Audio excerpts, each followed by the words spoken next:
Olá, é um prazer estarmos aqui novamente no nosso programa Sala de Imprensa. Um programa que tem a produção através da Associação Paulista de Imprensa e toda a divulgação através da rede dos 52 canais da ACESP, Associação dos Canais Comunitários. Nós estamos sempre recebendo autoridades, personalidades, e hoje não poderia deixar de ser. É um particular amigo, é uma pessoa que eu admiro muito, em razão da sua trajetória, do seu trabalho sério, determinado, e principalmente, ele tem uma filha que é uma graça, é uma grande cantora, ela é um exemplo no show business brasileiro. Eu estou falando do nosso querido médico, Dr. Herbert Gauss. Herbert, é um prazer ter você aqui conosco. O prazer é todo meu, realmente é um prazer muito grande estar aqui falando com você, uma pessoa tão agradável que a gente admira há tanto tempo. Obrigado. E você falando, você sabe que me orgulha muito, porque durante muitos anos eu fui Dr. Herbert Gauss, hoje eu sou o pai da Paula. E é muito mais importante ser o pai da Paula do que o Dr. Herbert Gauss. E também está ao lado dessa princesa do jornalismo aqui. É um prazer. Meu querido. Prazer estar com vocês. Prazer enorme, doutor, estar aqui mais uma vez também com o Redório, Obrigado. muito bom. Muito Que bom obrigado. saber que o senhor também é o pai da Paula, né? Eu Ai, tá conheço vendo? a Paula, porque eu também faço muito universo artístico, e conheço a Paula, já vi nos palcos, e ela é uma menina encantadora, sem dúvida. Tá vendo? Ó? E aí eu ia fazer a apresentação, mas na verdade nosso querido médico, cirurgião plástico, Dr. Herbert Gauss, em razão da sua sempre cordial, não é? E um homem cavalheiro, apresentou a nossa querida jornalista, Mara Bastos, que é, inclusive, não só integrante do nosso grupo aqui, de apresentadores de vários programas, como também tem o programa na UOL. Você ainda tem, né? É verdade, Mara? o nosso é o conteúdo UOL, ali na TV Geração Z. É um programa bem gostoso, um programa que fala de música, que leva celebridades, um bate-papo. Tem que levar a Paulinha lá, pô. E vamos levar a Paulinha, Ah, com é? certeza. Vamos marcar sim, com o maior Ela vai prazer. ficar super orgulhosa. Com certeza, e nós também. Isso é legal. Muito bom. Meu querido amigo, Herbert, nós temos hoje visto que a indústria, não é? De toda a força, o comércio, a prestação de serviço, enfim, o Brasil cresceu e enriqueceu. Somos hoje a 6ª maior economia do mundo e, como tal, as mulheres, os homens também, mas mais as mulheres, se sentem na vontade e na obrigação de cada vez mais ficarem bonitas, enfim, tirarem determinadas, não é, situações do corpo ou da face, não é, que ela não esteja se sentindo bem, e aí surge a figura exponencial dos cirurgiões plásticos. E hoje temos uma beleza fantástica de um trabalho que vem sendo desenvolvido, do qual você capitania já desde 1978, quando você se instalou, não é, numa equipe altamente treinada e localizada aqui nos Jardins. Para os outros teleouvintes que estiverem conosco, os Jardins é um bairro privilegiado da cidade de São Paulo. E nós temos, então, hoje, essa expectativa da cirurgia plástica. O que tudo isso, e dentro desse mercado, é válido na medida em que a cirurgia plástica ela é realmente um conteúdo para não só deixar as pessoas bonitas, mas também ter uma elevação de autoestima e valorizar a saúde? Sérgio, eu vou começar se colocando a coisa da seguinte forma. A cirurgia plástica como especialidade é relativamente jovem. Sim. Ela vem da Segunda Grande Guerra para cá, principalmente... Até pelas exigências. Até pelas exigências na época dos mutilados de guerra, etc. Foi nessa mesma época que os procedimentos anestésicos começaram a se desenvolver, porque não é possível você operar alguém sem tirar a dor, sem os procedimentos anestésicos. E no começo a cirurgia plástica foi muito mal interpretada, porque achavam que a cirurgia plástica era uma especialidade secundária, era uma especialidade não tão importante quanto a cardiologia, quanto a nefrologia ou quanto qualquer outra especialidade. Hoje, por definição, saúde é bem-estar físico e psíquico. E não adianta você estar com o teu fígado bom, com o teu coração em ordem, se você não tiver com a tua cabeça boa. Se você não tiver com o teu interior equilibrado com o seu exterior. Então, efetivamente, a cirurgia plástica, que não se divide mais em cirurgia estética e reparadora, porque é uma cirurgia plástica, tá entendendo? É uma especialidade que visa principalmente enquadrar o ser humano naquela sociedade que ele vive. E assim você sabe muito bem que nas diferentes culturas, nos diferentes lugares, nos diferentes países, os conceitos de beleza mudam. O que é bonito aqui pode não ser na África, pode não ser em qualquer outro lugar. Na Ásia. E mudam também com o tempo. E mudam com a classe social e mudam com um monte de coisa. Imagina na época de Dom João VI, uma moça magra de hoje não seria nem olhada, seria acho que enforcada. Bonito eram os gordinhos. Exato. Então a cirurgia plástica é uma especialidade que realmente tomou o seu lugar de importância dentro do cenário médico, isso nas últimas décadas. Agora, é claro que, como qualquer outra especialidade médica, em mãos erradas ela pode ser mercantilizada. E isso é uma coisa que efetivamente pode acontecer, e acontece não só em cirurgia plástica, mas acontece em outras especialidades. Você vê médicos pedindo exames que não precisam, fazendo até cirurgias que não precisam. Então, não é uma exclusividade da cirurgia plástica, mas existe, de uma forma geral, uma mercantilização que a gente combate. E, na verdade, aí é que eu ia entrar um pouco mais nessa situação. Hoje, esse mercado, nós temos a Associação Brasileira de Cirurgiões Plásticos, né? Perfeitamente. Que também tem feito um trabalho importante muito no sentido, não é? De evitar com que... Porque, de um lado, você tem os criminosos, os charlatões e tal. E, por outro lado, você tem os médicos que não estão tão preparados, não é? Para desenvolverem esse trabalho e acabam realizando. Isso, a classe tem feito um trabalho de... Até para orientação ao nosso público, o que seria importante para...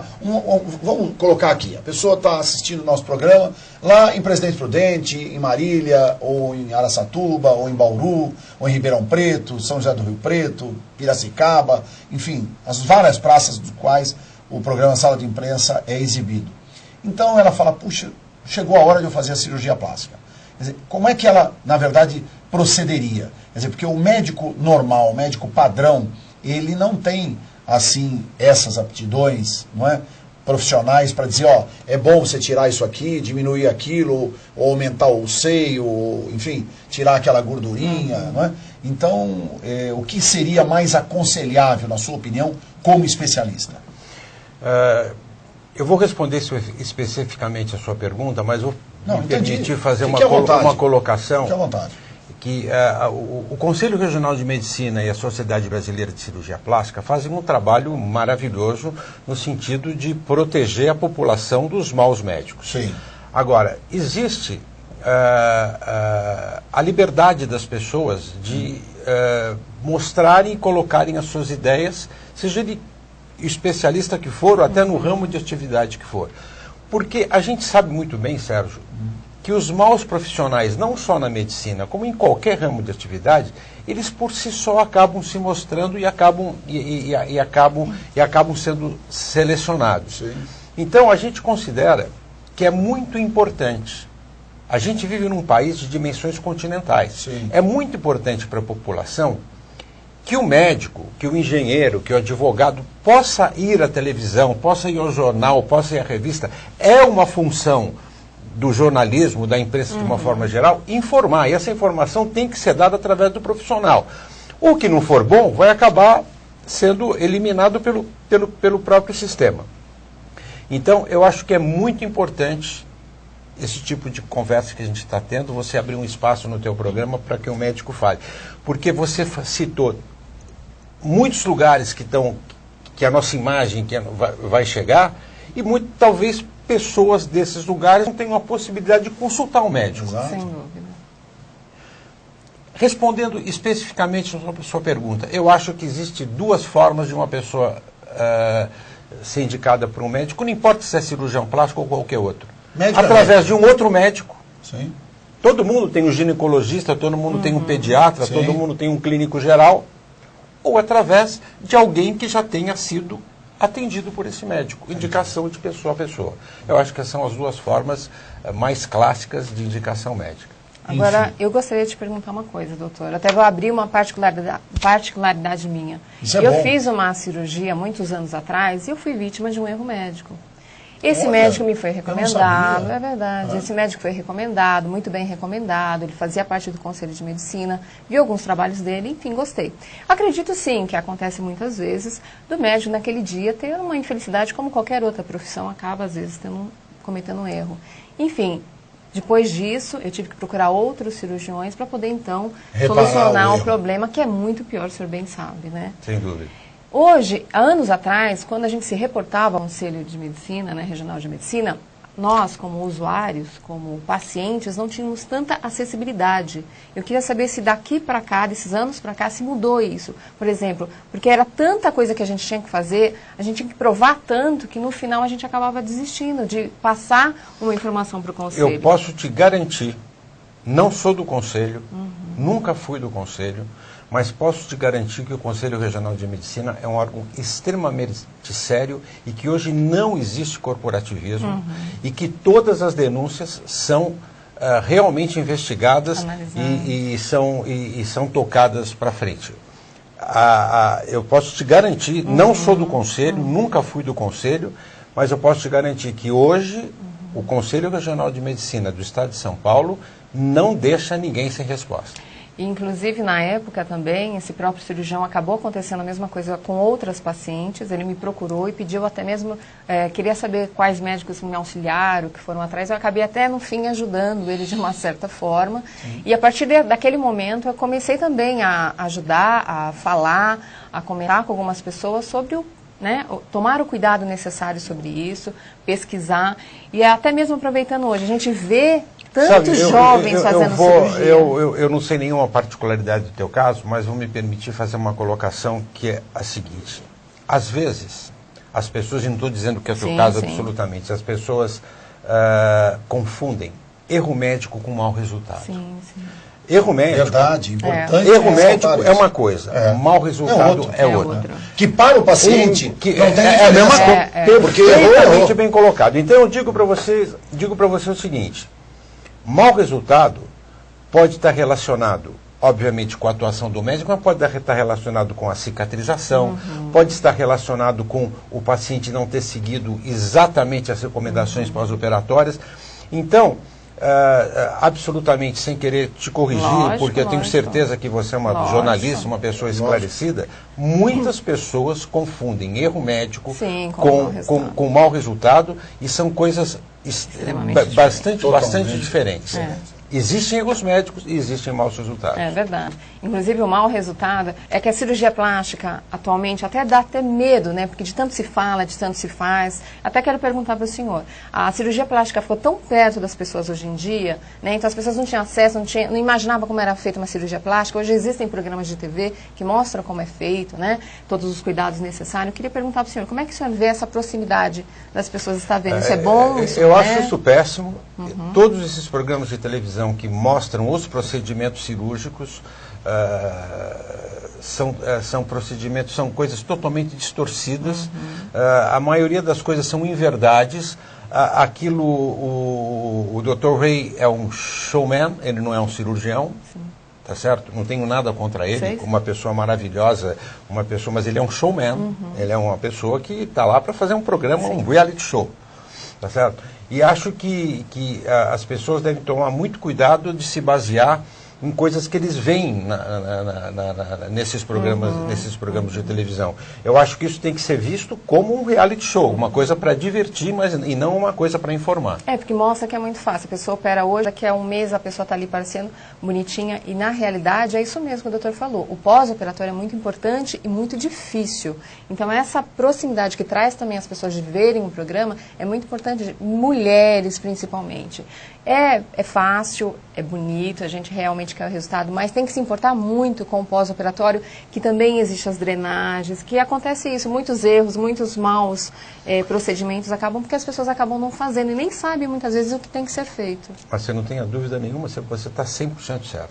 Hoje, dentro da procura, não é, dos casos de cirurgias plásticas, qual é a mais procurada? Qual é a... Sérgio, já nasceu o ser humano que vai viver 130 anos. Tá. Você imagina que isso está mudando muito rapidamente. Nos Estados Unidos tem mais de 1 milhão de americanos. Quando eu me formei em 1978, a expectativa de vida da pessoa era 70 anos. Exato. Hoje a expectativa de vida é praticamente 83, 90, quase mais de 80, e já nasceu a pessoa, o indivíduo que vai durar 130 anos. Então, as coisas mudam muito, tá certo? Quando os nossos pais tinham a nossa idade, você deve ser bem mais jovem do que eu, mas quando, mais ou menos, tá certo? Nós éramos velhos, hoje nós não somos tão velhos assim. É verdade. Então, meu pai mesmo, enfim, ele faleceu jovem, com 52 anos. Mas eu tinha ele como um senhor, como um idoso. Eu não entendi, as pessoas falam, puxa, ele era tão jovem. Aí eu falava, pô, jovem, enfim. Eu vou fazer, eu era jovem. Eu vou fazer 60 anos. Eu vou fazer 60 anos agora em maio. Não estamos tão longe, não. Eu tenho 54. Não, nós somos da mesma geração. Quase. Então, eu digo assim, as cirurgias de contorno corporal são as cirurgias que mais são feitas hoje. Por quê? A gente consegue passar um creminho, tal, corta o cabelo, fica mais bonitinho. Quer dizer, a cirurgia de rejuvenescimento facial já não se faz tanto como a de contorno corporal. Então, tirar aquela gordurinha, as mulheres arrumarem a mama. Porque você imagina o seguinte, uma mulher, há anos atrás, há 10, 20 anos atrás, com 60 anos, praticamente não tinha mais vida sexual. Hoje, com 60 anos, ela está no auge. Está no auge. Então, ela quer ter o peito bonitinho, quer ter o peito durinho. Eu coloquei prótese de silicone em senhoras com 80 anos, ultimamente. Olha que e ela, não, eu quero tal, porque eu quero. E ainda mostrava, doutor, como está o peito aqui. Perfeito, é um direito que ela tem. Adoro. Sente alguma coisa. Então, as cirurgias de contorno corporal são as cirurgias que são mais procuradas. Agora, é óbvio que essa pergunta eu poderia fazê-la e responder, mas eu quero saber o percentual, se é que você pode me responder, doutor, que é o seguinte, o maior número de procura é por mulheres. Sem dúvida, porque a maior... Mas os homens têm um percentual legal? Coincidentemente, hoje, eu operei 2 homens. Eu fiz 2 cirurgias hoje, os 2 eram homens. Sim. Mas as mulheres são muito... E também contorno corporal. Uma contorno corporal e outra essas pálpebras. Sim. A cirurgia que aliás já falaram para mim fazer e tal, não sei o quê. Você está bem. Aguenta mais um pouquinho. Mas, olha os homens se revelando, adoro.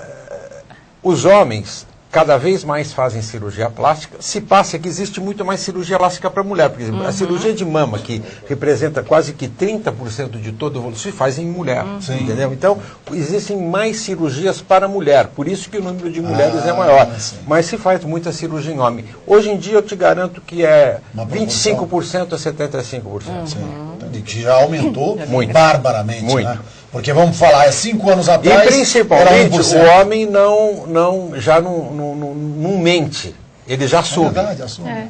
Ele não mente. O chamado metrosexual, né, que é o homem que, enfim, tem cuidados com o corpo, com o visual, como uma mulher teria. Hoje em dia o homem tem que se cuidar muito, senão as mulheres chutam a gente. Quer dizer, não é só a mulher que tem que se cuidar. Esse negócio de homem relaxado já passou. Acabou, barrigudo, né, relaxado e tal, é verdade. E nós, inclusive, dentro dessa linha do raciocínio, né, da beleza, porque tem o seguinte, né, hoje nós vivemos na ditadura da beleza. Indiscutivelmente, né? Sem dúvida. Porque hoje tudo é beleza. Você vê, às vezes você pega um ator, a gente nota muito isso na televisão ou nas novelas. Quer dizer, o cara é um grande ator e no aspecto físico, corporal, na exibição e outra. E o lógico, o produtor, o diretor explora o lado onde ele é mais bonito, com o corpo. Então toda hora ele está tomando banho de piscina, ou ele está saindo do mar, ou ele está tomando banho em casa, não sei o quê, que é para mostrar a beleza, ou então está acordando, que é para mostrar a beleza física dele. Agora, o que eu noto é o seguinte... Isso também não tem um pouco de viés no aspecto cultural, porque a gente nota que na Europa não tem essa não é? Sem dúvida nenhuma. Na Europa é muito menos. Muito menos. Muito menos. Você me fez lembrar uma coisa que eu acho muito interessante, diz que tem 3 formas do camarada ser bonito. Ou ele nasce bonito, ou um cirurgião plástico opera, ou ele vai trabalhar na Globo. Porque esse camarada da novela... que é o artista dessa novela que está passando aí. Rodrigo Lombardi? Não, o Montanher. O Ziá, que é o Ziá. Que é um ator espetacular. Ele é muito feio, mas as mulheres acham ele maravilhoso. Eu nunca vi um cara tão feio. Tá certo? É uma brincadeira, ele que não me lembra. Mas na verdade ele é um cara bruto, né? Um cara bruto, de nariz torto e tal. Tá certo? Então, é isso. Mas você tem toda a razão. A gente vive... Você colocou bem, hein?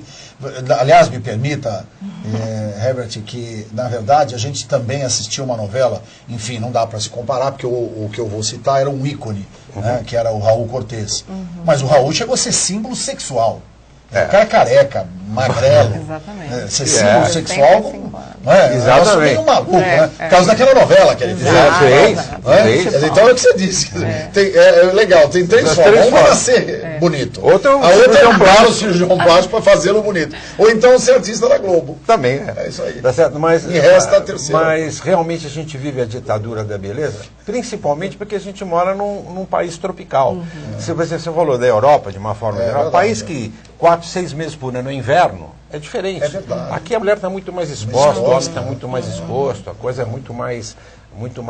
Até democrática, livre, né? Claro, no aspecto sem dúvida. da indumentária e tudo. Né? E tem o fato também que hoje a mulher ela é dona do seu dinheiro, né? Antigamente tinha que pedir pro marido, hoje a mulher trabalha, ela mesmo vai, ela só avisa o marido, ó, tô entrando numa cirurgia tal dia, tá? Só avisa, né? Só comunica. Isso é fundamental. Essa é uma mudança cultural também que a mulher hoje, ela tem autonomia, ela trabalha, ela sabe o que quer, obviamente ela dá satisfação para o seu marido, porque o marido também dá satisfação para a mulher, mas ela já não precisa tanto do marido, não. Ela banca os seus projetos. Eu falei de cirurgia só completando, mas eu sou adepta à cirurgia, inclusive a minha próxima é uma prótese, eu estou namorando essa ideia já há algum tempo, viu, doutor? Agora, deixa eu te perguntar uma coisa. Eu vejo também que entre os adolescentes, mais adolescentes, assim, bem jovens, crianças de 12, 13 anos, o número de cirurgia cresceu absurdamente. E verdade. Hoje tem menina de 14 anos querendo pôr prótese no seio. Tem meninas que já superaram mulheres de mais de 30, 40 anos em número de cirurgias. E hoje, o senhor me corrija se estiver errado, parece que tem um projeto, não sei se isso já está regulamentado, que os pais autorizam a que seja feita a cirurgia. Isso realmente procede? Sempre que é menor de idade. Aí é uma questão legal. Ela precisaria de uma autorização. Eu vou te falar que isso é uma coisa que é um problema sério. E é uma coisa... até no aspecto ético. Não, muito. Eu acho que o médico tem que falar, ó, desculpa, mas eu vou te dizer eu me nego a fazer uma cirurgia. Você vê, garota de 15 anos. A coisa é muito simples de entender, certo? É muito simples de entender. É muito mais fácil para o pai e para a mãe não falar não do que falar não. Então ele deixa o filho dirigir automóvel com 15 anos de idade, ele deixa o filho ir para a balada às 5 horas da manhã com 15 anos de idade. Tudo que não pode ele deixa inclusive fazer cirurgia plástica. Eu já recebi... Que é mais fácil falar sim. Põe a prótese, tira a orelha, põe o troço, tá certo? Menina de 15, 16 anos querendo fazer botox, a mãe vai fazer botox, a menina quer fazer botox. Eu, sinceramente, não faço. Não faço e contraindico. E já perdi pacientes por causa disso e com muito prazer vou continuar perdendo. Agora, o culpado são os pais. E esses pais que permitem isso são os mesmos pais que acabam tendo seus filhos largados, abandonados e na mão de empregados, e na mão de motorista, e na mão de segurança. Ou adotado por traficantes. Exatamente. Então, porque o ápice da vontade é uma coisa da cultura de determinadas pessoas que cabe ao médico realmente podar. Você não pode, não deve, tá certo? E se você faz uma cirurgia que não existe uma indicação precisa, e se essa cirurgia não der problema nenhum, tudo bem, ninguém vai ficar sabendo, mas se der um problema, hoje o Conselho Regional de Medicina vai ser extremamente rigoroso com esses profissionais que não se balizam por normas extremamente rígidas no atendimento de adolescentes, de jovens e de uma forma geral. Isso tem que ser mesmo, tem que ser. Até porque, no meu modesto modo de interpretar, é quase um crime, né? Sem dúvida. Você deixa, eu digo quase sem dúvida nenhuma. E não adianta. E não adianta ter consentimento do jovem. Não adianta. Quem conhece os riscos é o médico. É o médico, exatamente. O pai, o pai paga. Tá entendendo? Mas não adianta falar, mas o pai deixou. O pai deixou, mas você não faz. Quer dizer, então não adianta ter o consentimento do médico. Porque realmente quem conhece os riscos, quem conhece os problemas futuros, existem cirurgias que devem ser feitas em crianças de 6 anos, como uma orelha em abano, como uma deformidade congênita qualquer. Quer dizer, nós não estamos generalizando, nós estamos falando de cirurgia estética em jovens, em adolescentes em fase de crescimento. Você tem que primeiro esperar o corpo desenvolver para depois querer mexer. Corrigir. É básico. Então, eu, na verdade, pensei exatamente isso. Quer dizer, a cirurgia plástica, ao público, não é, na sua grande maioria, é sempre interpretada como uma forma de estética, de beleza e tal, mas não é, né? Quer dizer, um dos casos que você acaba de citar, mas teriam outros, no sentido da correção necessária. E aí é feito por um cirurgião plástico, até para melhorar as condições do tratamento e da própria aparência física. Mas tem coisa que é necessário, não é? Inclusive, hoje, por exemplo, está muito em moda as cirurgias bariátricas, a cirurgia de redução de estômago, em que a gente vê pessoas que emagrecem 60, 80, 100 quilos e precisam de cirurgias para reparar aquele excesso de pele, aquela coisa que sobrou. Então é bem por aí mesmo. Que tem que acontecer mesmo. Tem que acontecer mesmo. E outra também, lábio leporino, não é? Lábio leporino, fissuras palatinas, más formações de uma forma geral. Exato. Isso sem falar das cirurgias de queimado, das cirurgias de outros tipos de cirurgia que são extremamente especial. São Eu bem acho específicas. que quando a cirurgia plástica em crianças e adolescentes, quando se trata de um nariz, por exemplo, que impede, né, a respiração perfeita, e orelha de abano, que muitas vezes na criança gera bullying, né, existe traumas infantis, exatamente, né? Você falou a palavra correta, a palavra mágica. Essa é o bullying. Existem determinadas coisas que devem ser até operadas numa criança, num adolescente, para fazer, porque o jovem, a criança, eles são ruinzinhos, não é por mal, não é ruim de ruindade. Eles pegam naquele pontinho. Então vai chamar de tucano, vai chamar, por exemplo, eu vou te dizer uma cirurgia que deve ser feita numa menina de 15 anos. Ele estava falando de prótese de mama que não deve ser feita. Uma cirurgia de redução de mama. Existem meninas com 15 anos com mamas gigantescas e que são chamadas de apelido no colégio, de apelido na turma, no clube e tal, e você deve que passa a ter uma situação vexatória. Essa menina vai ficar constrangida, na personalidade. Ela não vai arrumar namorado, amigas. Então, por exemplo, da mesma forma que eu não poria silicone numa menina de 15 anos, já cansei de operar menina de 15 anos com mamas grandes e que elas devem se operar. Falei, mas ainda vai crescer mais. Talvez até vá crescer mais. Mas você não vai deixar a pessoa ter um desgaste emocional, psicológico enorme. Você pode até físico, porque pode uma coluna, né? Problema na coluna. Sem dúvida. E nesses casos é recomendável. Sem dúvida. Nesses casos é recomendável, é indicado. E a própria orelha de abano também. A orelha de abano a gente indica fazer na idade pré-escolar. Pré-escolar. Com 5, 6 anos a gente indica fazer a orelha de abano. Que faz, né? Isso eu acho correto. E a lipoaspiração, doutor? Ela é um mecanismo rápido, porque é inclusive uma forma de procedimento cirúrgico que é feito até nos consultórios médicos, não? Veja bem, Sérgio, nenhum procedimento cirúrgico pode ou deve ser feito em consultório. Todos os procedimentos cirúrgicos... Mas são. Eu falei, pode e deve. Mas eventualmente... é até interessante, porque eu acho assim, nós temos como finalidade de trazer pessoas, não é? Como é o seu caso, de um profissional altamente preparado e conceituado, com o objetivo até de nortear o pensamento, porque nós somos assistidos por muitos jornalistas, por muitos profissionais de comunicação.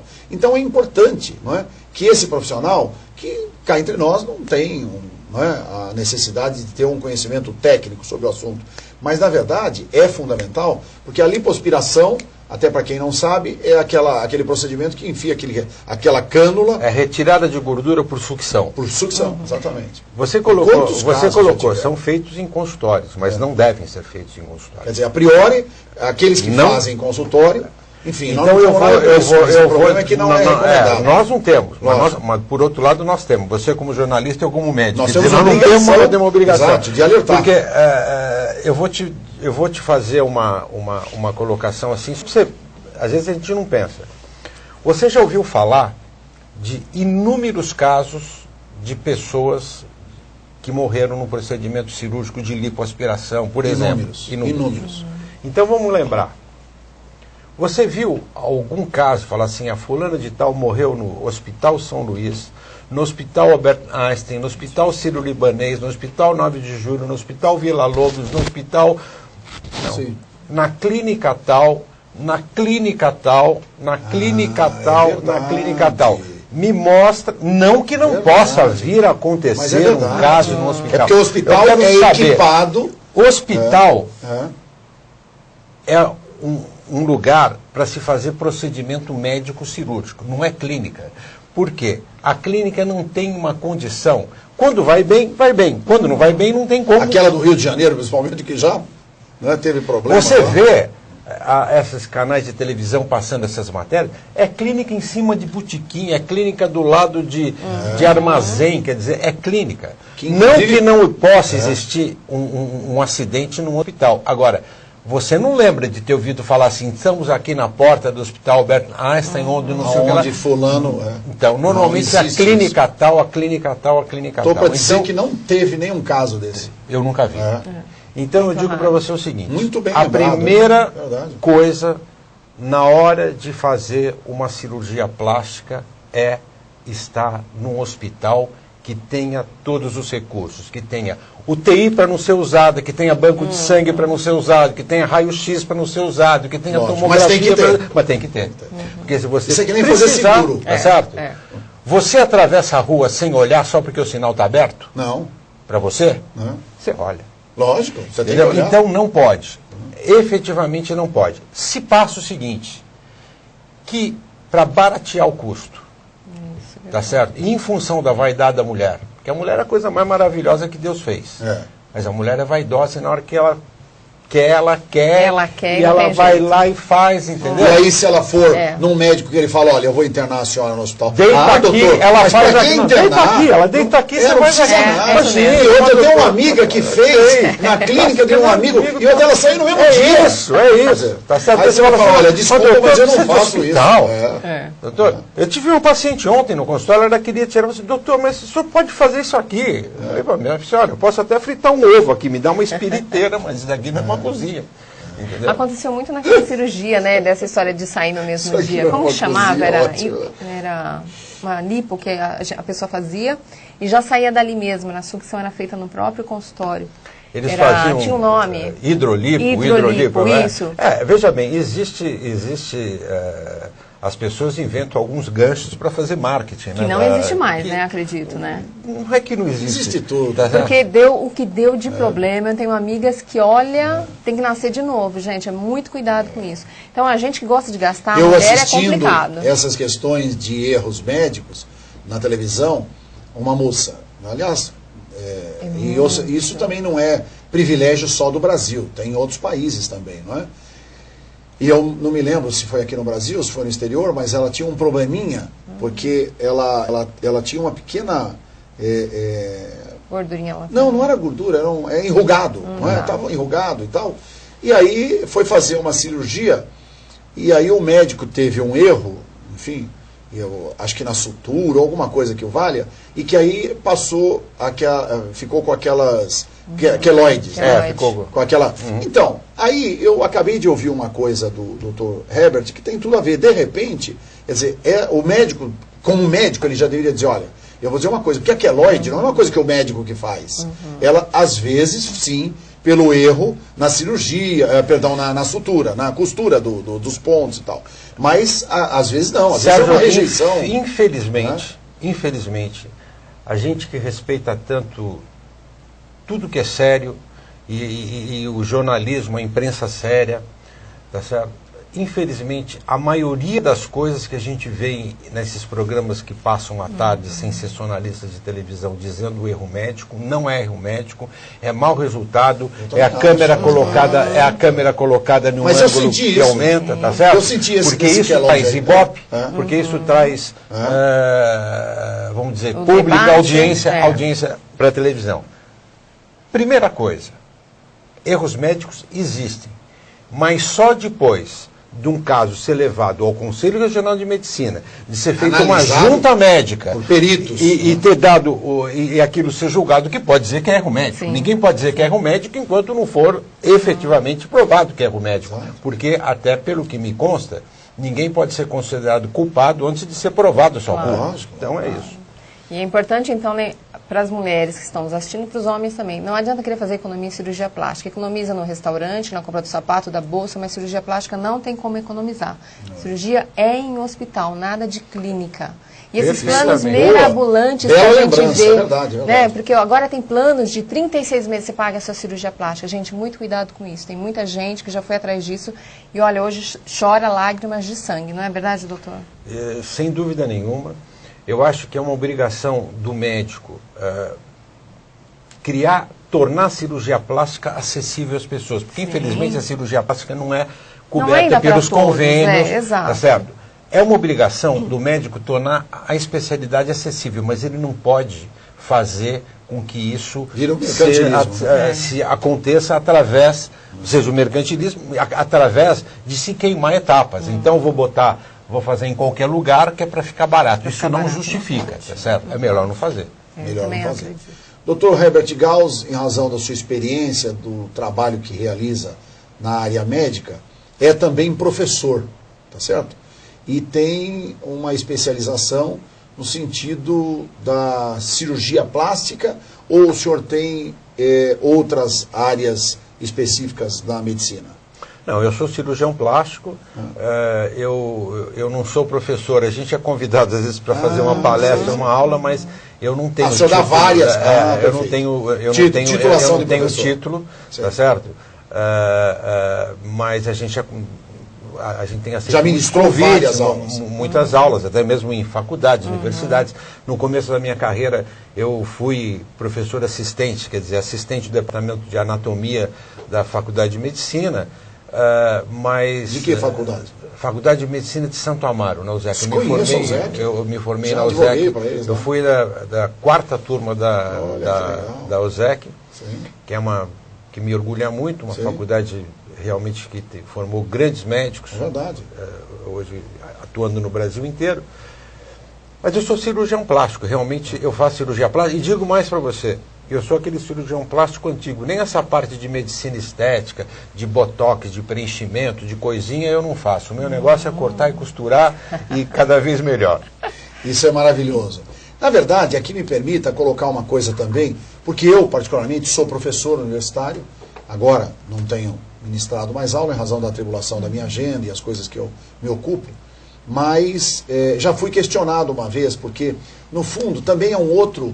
e até a sua cultura, em função daquilo que a gente exerce profissionalmente, traz essa lembrança de você ser mestre, não é? Porque uma coisa é ser mestre em determinada disciplina, que eu não sou mestre, eu sou professor, como inclusive me permito até corrigir, o senhor também é professor, porque a partir do momento que o senhor ministra a aula, em razão daquilo que o senhor conhece, o senhor é professor.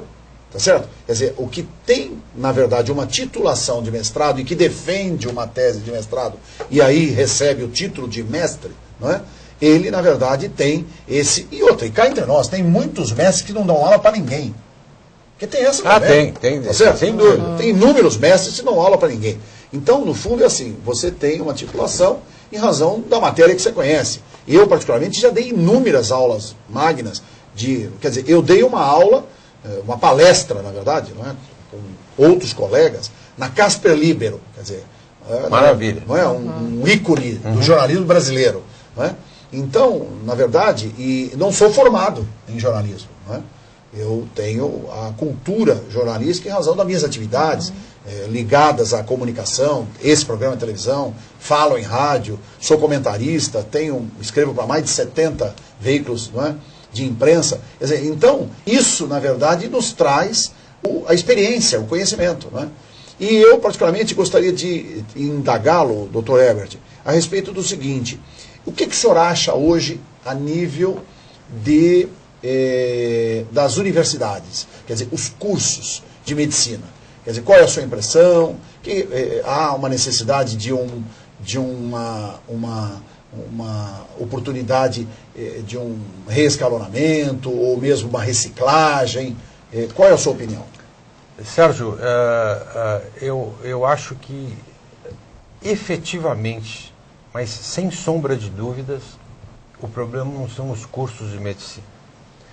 Os problemas são uma política que o governo deveria Federal, ter Ministério da para Educação, distribuir esses médicos no Brasil. Porque o Brasil é um país que falta médico em muito lugar. Então, falar assim, não, mas estão formando médicos, estão formando muitos médicos aqui, para São Paulo, para as grandes metrópoles, para os grandes centros. Tá certo? Então, deveria existir uma política que incentivasse esses médicos, porque, obviamente, o Ministério da Educação e Cultura tem os seus mecanismos de controle da qualidade dos cursos. E a gente sempre ouve falar que eles fazem e tal.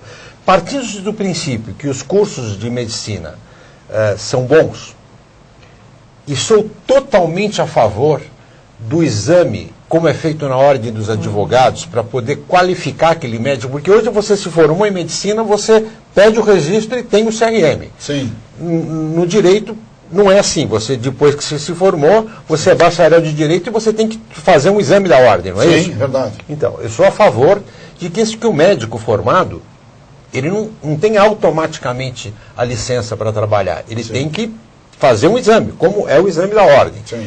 Agora, o que deveria ter era uma política de incentivo para que esses jovens médicos ficassem temporadas ou até participassem de criassem vínculo de mercado em determinadas cidades que não vão. Né? Que não vão. Porque o que falta efetivamente são médicos em muitos lugares e sobram em outros lugares. Você está falando uma coisa tão verdadeira que eu vi, inclusive, uma seleção de médicos que eles estavam pagando o salário inicial de R$14 mil, com o objetivo de atraírem médicos, eu não me lembro se para o Acre, ou para Roraima, ou para... enfim, porque no fundo é o seguinte, as pessoas acabam tendo dificuldade de terem, principalmente especialistas, né? Cirurgiões, eu me lembro que o cirurgião acho que era 18 mil, valor inicial. Quer dizer, então... A medicina é a profissão que melhor remunera numa fase inicial da vida profissional. Da vida profissional. O médico hoje se forma, termina a sua especialização, ele está com 28, 27, 28, 30 anos, ele consegue ganhar muito mais do que qualquer outra profissional. Dando plantão, claro, tem que trabalhar, não é ganhar muito. Tem que trabalhar muito. Mas já foi uma loucura isso. Já foi uma loucura. Agora, você imagina se existisse um programa que incentivasse esses médicos a se espalharem por esse Brasil todo, tá certo? Daí seria uma coisa efetivamente legal. E outra, isso existe, né, no coração, porque eu acho assim, duas profissões que, aliás, eu sempre repito, e com o maior orgulho, tem dois profissionais na história do universo que são tratados por doutor, porque tem aquela coisa também, não, o senhor não é doutor porque o senhor não defendeu tese e tal, que é o médico e o advogado. O médico porque cuida do bem mais importante do ser humano, que é a vida. E o advogado porque cuida da situação mais importante da vida, que é a liberdade. Que é a liberdade. Porque não adianta nada ter vida sem liberdade. E também não adianta nada ter liberdade sem vida. Quer dizer, então, daí os dois doutores da ciência da humanidade. Não é? E tem uma coisa que aproxima muito o médico do advogado. A gente nunca sabe do organismo da pessoa e da cabeça do juiz o que vai acontecer. O que vai acontecer, exatamente. O organismo pode reagir de uma forma diferente, o juiz pode interpretar de uma forma diferente. Por melhor o trabalho que você faça como advogado, por melhor o trabalho que eu faço como médico, o nosso trabalho não é exato. Ele está sujeito a interpretações e a evoluções momentâneas, totalmente inesperadas. E outra, e nós temos aí valores em razão do seguinte, quer dizer, eu inclusive insisto muito, o direito é uma matéria de ciências humanas, tá certo? A medicina é uma matéria de ciências biomédicas e que depende exclusivamente do ser humano, sem o qual ela não existe. Claro. Quer dizer, então, e o ser humano é essa figura fantástica, mas dotada de erros, de problemas, de, enfim, né? Que todos nós que cuidamos desse ser humano, é, no fundo, uma necessidade de você entender não é? Porque o advogado, ele é um pouco de médico, de cirurgião plástico, de jornalista, de psicólogo, de psicoterapeuta, não é? De padre, não é? Psicanalista, e a mesma coisa o médico.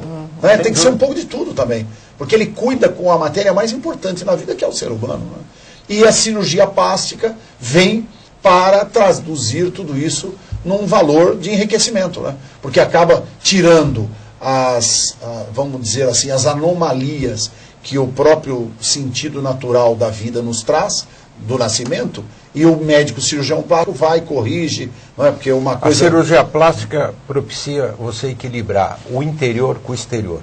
Muitas vezes fantástico, né? Você está se sentindo muito bem, mas você não está aparentando bem. Então a cirurgia plástica é uma especialidade que permite que você venha ter esse equilíbrio do interno com o externo. O que é muito importante, né? Sem dúvida. E aí, Herbert, eu gostaria do seguinte: você também tem uma clínica conceituada, você tem seus pacientes, tem já uma experiência, não é, nesse mercado.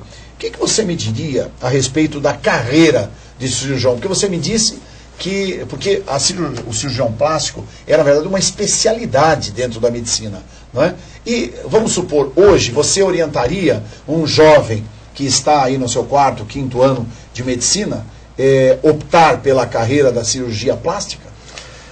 Sérgio, sem querer assim exagerar, sim, a medicina é mais do que uma profissão, é quase um sacerdócio. Você ser médico, o médico que realmente exerce a sua atividade de uma forma plena, ele é uma pessoa um pouco diferente das outras. Eu não estou querendo puxar a sardinha do meu lado, é um pouco diferente do que as outras. A medicina, de uma forma geral, é uma profissão que traz muita satisfação, que traz muito prazer e que traz coisas muito boas. Como qualquer coisa na vida, pode trazer também coisas não boas, mas a maior parte das coisas são muito boas. Então eu tenho orientado a quem me pergunta. Eu tenho um amigo que tem 2 filhos que estão terminando de fazer e vão ser cirurgiões. Eu tenho 3 filhos, nenhum é médico, mas que vão fazer cirurgia plástica. Eu acho que o conselho mais importante que a gente tem que dar é exercer a especialidade com amor. Exercer a especialidade com a certeza de que você vai estar ajudando alguém. Exatamente. Você pode querer ganhar dinheiro, nada mais justo do que ganhar dinheiro, do que você poder ter bens materiais na profissão, mas sempre pensando que você vai fazer, que você vai exercer sua profissão para ajudar alguém, sem dúvida nenhuma. Então, e é tão importante, dentro dessa linha que você acabou de colocar, Herbert, porque assim, eu tenho dito que o profissional do direito, o advogado, ele tem também uma função específica e extremamente honrosa na sua atividade profissional. Mas dentre os operadores do direito, o que sublima em razão da sua profissão é o magistrado. Porque o juiz tem para ele, não é, o dom de decidir sobre questões de seres humanos. Então você imagina. E o médico carrega em si a mesma situação.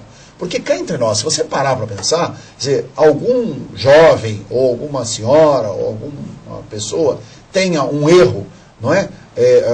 De formação facial e tal, e aí o médico vai, estuda, faz, porque tem casos escabrosos, né? O cara nasce com uma bruta esponja aqui no rosto, ou então o nariz todo torto, não sei o quê. E aí o médico vai, faz um trabalho técnico, profissional, e deixa o nariz maravilhosamente bem em razão daquilo que ele tinha.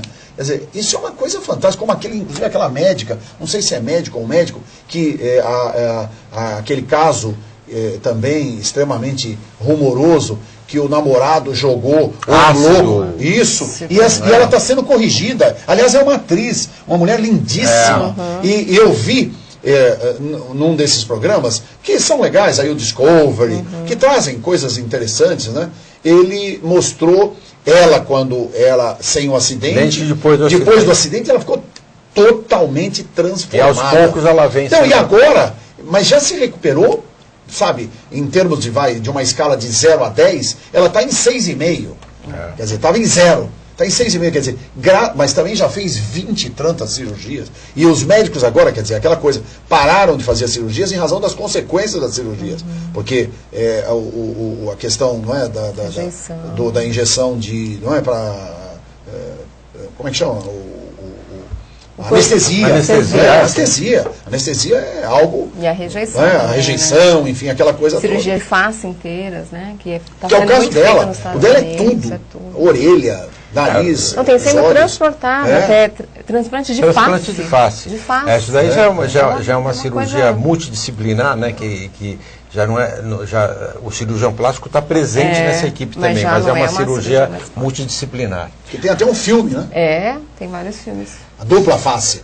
Você sabe que para complementar a resposta, eu diria para você o seguinte: o médico tem que saber que ele está praticando, que ele vai ajudar a pessoa, e não pode ver o paciente como uma doença, ou como um defeito, ou como um problema. E eu te conto uma história rapidíssima. Quando eu era estudante, e que nós chegamos do lado do paciente, e o professor falou assim: bom, você já foi operado, sua úlcera está resolvida, você não tem mais úlcera e você pode voltar para casa, você está de alta.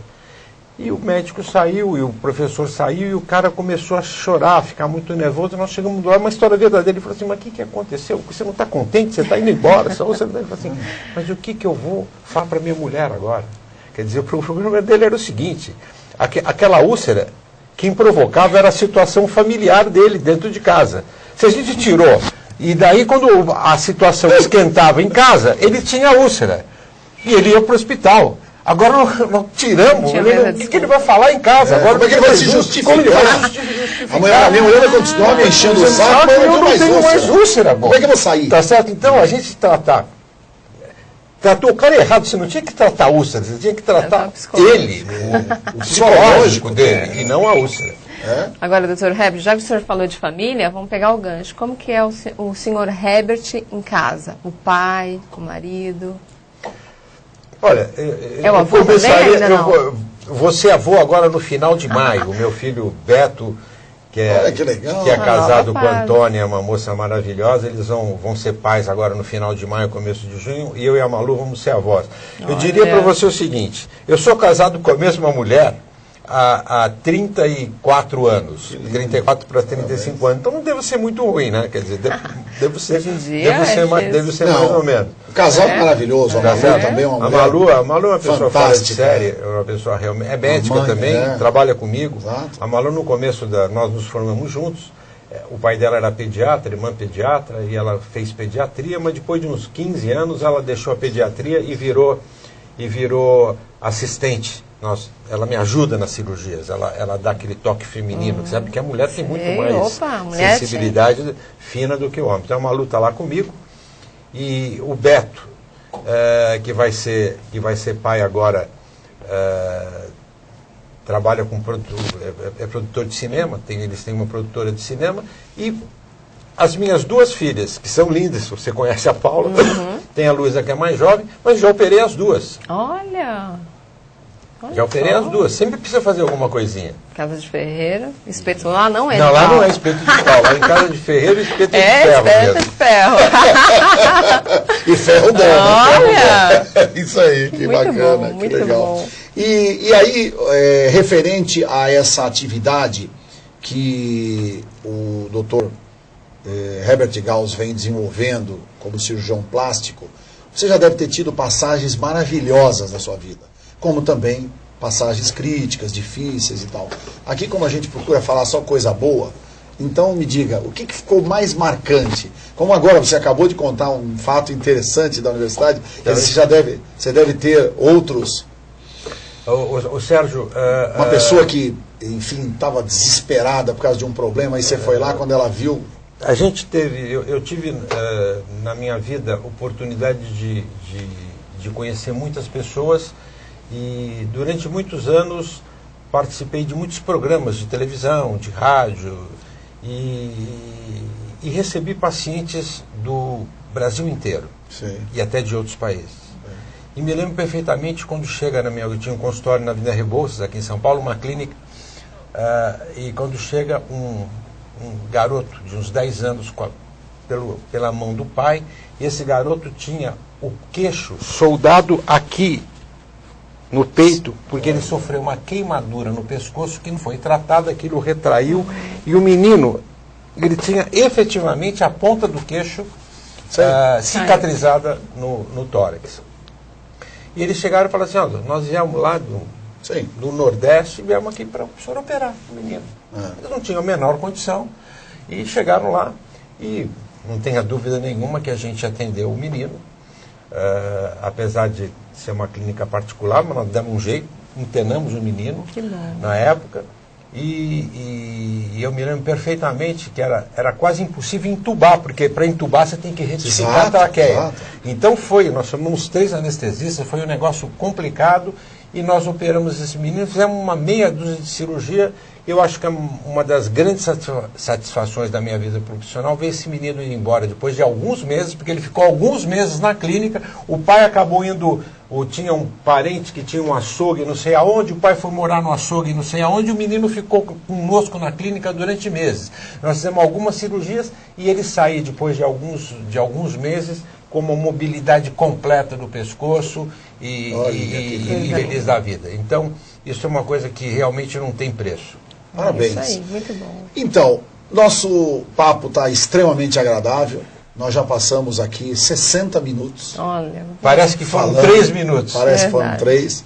E eu tenho certeza que o nosso público, o telespectador, teve a oportunidade de ouvir palavra balizada e de um profissional altamente qualificado como o Dr. Herbert Gauss. E a gente, Herbert, sempre eu queria deixar com você uma revista que é da Prefeitos e Vices, que é da Associação Nacional de Prefeitos e Vice-Prefeitos do Brasil, e o nosso jornal também, nosso jornal, a Imprensa Paulista, que é um jornal que traz aí a figura dos nossos grandes, não é, colaboradores e também vice-presidentes da API, como o caso do Marcelo Rezende e o Milton Neves, o Goulart de Andrade, nosso querido Goulart, o Valtinho Abrão, não é? O Raul de Abreu, Rothschild de Abreu. Enfim, nós temos grandes colegas que ajudam a fazer da API essa grande entidade. Minha querida Amara Bastos, muito obrigado pela sua participação. Eu que agradeço, Redó. Quero deixar um convite, o pessoal de casa. Todas as sextas-feiras estou ao vivo às 14 horas, esperando vocês ali para participar com a gente também no bate-papo bem gostoso. E nas redes sociais, Twitter, @MaraEmDestaque, Facebook, Mara Bastos. E obrigada, Redó. Obrigada, Dr. Herbert, pelo carinho. Nós vamos colocar em caracteres depois a sua mensagem. E a gente sempre termina com uma frase que procura traduzir um pouco do que nós tivemos aqui no programa. E eu escolhi essa do nosso querido e sempre amado Francisco Cândido Xavier. Embora ninguém possa voltar atrás e fazer um novo começo, qualquer um de nós poderá começar agora e fazer um novo fim. Muito obrigado a todos. Dr. Herbert Gauss. Foi um prazer. Uma honra muito grande. Até lá, até o nosso próximo programa. Sempre Sala de Imprensa, trazendo novidades, informações e atualizando você no mundo da comunicação. Muito obrigado.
Não, o Romário...